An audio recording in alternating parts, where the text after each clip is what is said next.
So using this strategy, I hit 140% of my annual number, but also helped over 200 clients book hundreds of meetings with signal-based outbound. But the truth is, most reps just waste far too much time on cold leads that were never going to convert in the first place. But when you're using the right outreach signals, you can start more conversations, book more meetings, and actually hit your targets faster. So in this video, I'm just going to break down my top 5 outreach signals that actually matter and how you can start using them today. So just as a bit of clarity as to what I'm even talking about, when I first started doing outbound, I sent thousands of messages, really tried to break through, but nothing worked. I booked like one meeting from 2,000 emails. Didn't really do well my first 2 months in tech sales, but was able to pull it back month 3 and consistently from there by just implementing a process to understand intent. But intent, we really have to understand how people buy to understand like why we should use triggers, why we should even talk about this stuff. So only 3% of the market is ready to buy now. The other 97% is not ready, right? So I view it as this 97%. Obviously, 3%, they're the inbounds. They're the people who are like hand raisers. They're super interested, or when you reach out, they're like, yep, sure, I need exactly this. Like, it's rare we're going to get that, and we can't bank on that. So, what we have to do is find as much of the 97% who's going to become the 3% as possible. So, for example, like, if I see somebody, like, let's say I'm trying to sell a car, and if I see someone has gone to 5 different dealerships, asked about prices, downloaded info on cars, they're probably looking into buying a car, but they're just trying to figure out which one, what makes sense for them, right? And it's the same with our prospects. Like, we just have to understand if someone's doing the research, looking into it, then they're probably trying to figure out how they can fix this issue, but they just don't know it yet. So that's just like to understand intent and why we should even use it. But we're going to hop into the actual signals now and start going through them. So the first one, the easiest by far, is the cross sell. So they're already a customer of a different product.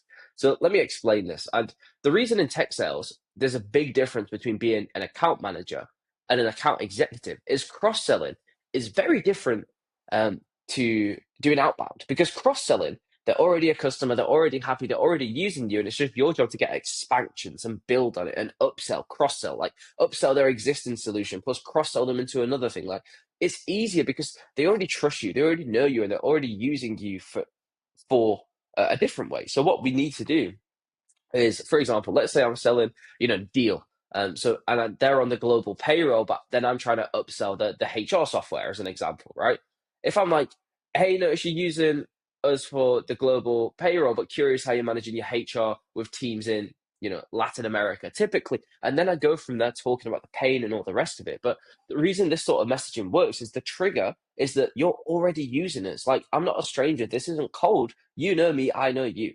So always look for your current customer. And again, this really depends on your leadership, the company you're at. But if you can, and this still counts, do this first. Like this is the lowest hanging fruit.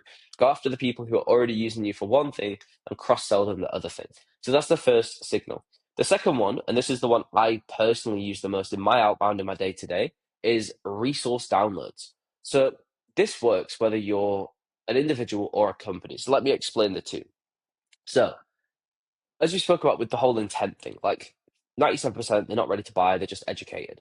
So if I see someone is downloading PDFs, attending webinars, downloading different lead magnets, looking through white papers, like they're looking into solutions. They're not doing it for fun. They don't sit there thinking, oh, I know what's going to make my day super exciting. I don't want to watch Netflix. I don't want to walk the dog. I'm going to download a white paper PDF on cold outbound. And like no one does that. They do it because they're trying to work on something, they're trying to fix it and looking for a solution. So for me, personal things could be if somebody has liked your post, engaged with your content, downloaded your resource, viewed your profile where your person content, like they're coming to you. You're not reaching out and just to some random person who's never heard of you. You have the benefit of familiarity. This person knows you. They've seen your stuff. They've downloaded your stuff. And they're not doing it for fun. They're doing it to try to solve an issue. So always look for the people who have taken some sort of action and come to you. With all my coaching clients, I use such a weird example, but I say, if you're single, like maybe if you have a partner, this doesn't apply, but if you're single, right, and you're on Instagram, let's say you're a guy or a girl, it doesn't really matter, and you're scrolling through and you see somebody and they follow you, view your story and like 3 of your posts in a row, what are they doing? They're showing intent. They're signaling intent, right? They're coming to you to show interest. It's the exact same for prospects who download your resources. They're coming to you to signal this intent. Of course, not as strong as the Instagram example, but that's just one that I always use with reps I work with. And the company side as well. So even if you're like, okay, I'm an SDR, I'm an AE, I'm an AM, I don't have a brand, I don't have any of that. Do it based off your company. So if they've downloaded company white papers, followed your company, connected with your CEO, like anything they've done to take info from the company, you do the exact same. So I always say this with reps I coach, but a lot of the ones at big companies like HubSpot, Deal, Sixth Sense, Gong, like the reps I work with there, I say you have a brand, so use it. Like make your life easier. So HubSpot, I coach quite a few reps there now, like coming up to a dozen soon. So with those reps I'm working with, I'm like, if I see a CMO who's recently followed HubSpot, I'm gonna instantly message him, be like, hey John, saw you followed HubSpot. Oh, looks like you followed HubSpot in the past few weeks. Curious. This is like a LinkedIn DM. Are you just enjoying our content or looking to improve your MQL conversions or looking to improve your MQL tracking?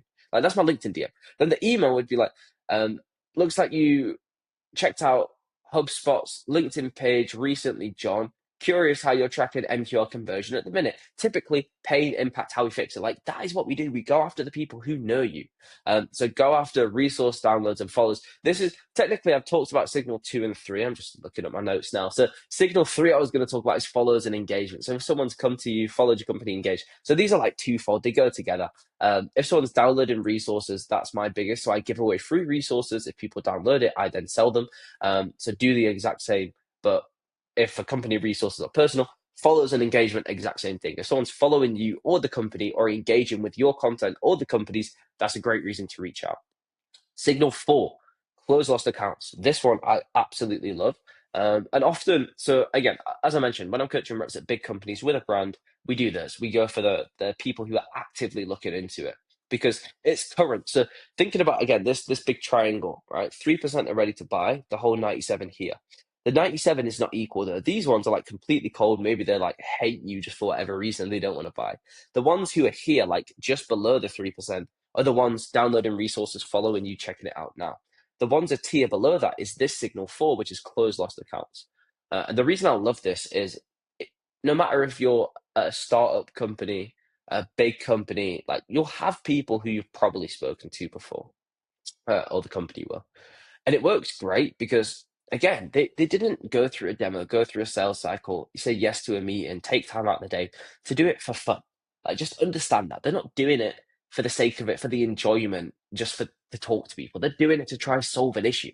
So what we need to do is try to respark that and show how now we fix that issue for them. Does that make sense? So what we want to do is say, hey, notice you checked out HubSpot a while back. Curious how you're dealing with MQL conversion it today. Typically, and then the message is the same. And this is the benefit of like the cold email operating system that we teach is all the messaging is the same. It's just the trigger that you change because the pain stays the same for the persona. Like a CMO still has the same issues, whether they've previously checked you out, downloaded a resource, like it's all the same issues in terms of the persona because their KPIs, the day to day are pretty similar. The only thing that changes is our context for reaching out. But again, if you want help on like building this operating system, book a call below. But anyway, going back to it, so close loss, you can restart conversations and you can rekindle it. So going after these accounts is low hanging fruit. Again, people who've already heard of you, it's always easier to reinitiate a conversation than it is to start a new one. And again, for some reason, I use another like Instagram date and things. So again, maybe let's just flip it back, right? Let's say you're on the market and there's two women or guys, whatever floats your boat, and one of them you've previously spoken to, you had a little chat, things were going somewhere, and it just fell apart for whatever reason. Like it just didn't work out. It didn't quite go where you wanted, right? Not bad terms, not bad. It's not. Maybe they went with a competitor, but anyway, maybe it just didn't work out then, right? And the second option is someone who's completely cold, you've never seen them before. Which one is it easier to just start a conversation with again? The one you've had good relationship before, but it just wasn't a right now. Good chat with, but it just wasn't now. Or the one who's never heard of you and you have to send a DM to reach out to them. Obviously, the first one, right? To rekindle, unless they're with a long-term competitor in a contract, like they're married or whatever. But anyway, going back to this, we just have to try and restart these conversations with the people who've heard of us. That's the lowest hanging fruit that you'll be able to get. So again, hopefully this helps. Just to recap these 5 signals. Number one, we have cross-selling and upselling existing customers, going for people who are already using you because they are in the 3%, they are buying. Number two, resource downloads, because these are the closest 97 to the 3% because they're actively looking. Same with followers and engagement. So that's number three. Close lost is number four because they're like a tier below. They've previously looked into it. So we have to respark and ask how they're doing it today and talk about the issue. And number five, actually, I completely missed it nearly. So number five is a pure outbound signal that I wanted to give, which is job changes.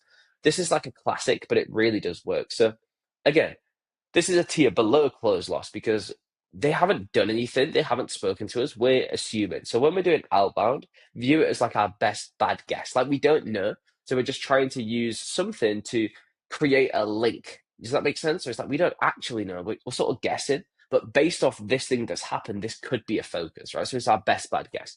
So the reason I love going after people who've recently changed jobs and focusing on this is if someone's been brought into a new company, especially like an above the line C-level executive, they're going to be brought in for change. Like they've been brought in to have an impact, hit the ground running, do something. So these people often spend like most of their budget in the first 90 days. Like that's just how they operate because they're brought in, want to use their budget, want to impact change, pull the tools maybe they've used from a previous company. Like they just want to get started ASAP. So when we're reaching out to these people, again, we're leading with, hey, notice you recently joined company name from previous company, curious how you're planning to do X in your first 90 days. Like starts the conversation to get them thinking. So if you don't have any of the above signals, which obviously are a bit easier, job changes is an incredible place to start. So again, 5 signals, we have cross-selling and upselling, resource downloads, followers and engagement, close loss, and number 5, job changes. And as I mentioned, if you want any of my support to sort of build this operating system, figure out which triggers make sense for you, feel free to book a call with the link in the description. We'll hop on, we'll have a 30-minute chat to talk about your situation, see if the programs are fit, and go from there. But either way, hope this video was useful, and let me know as well which triggers you'll be using in the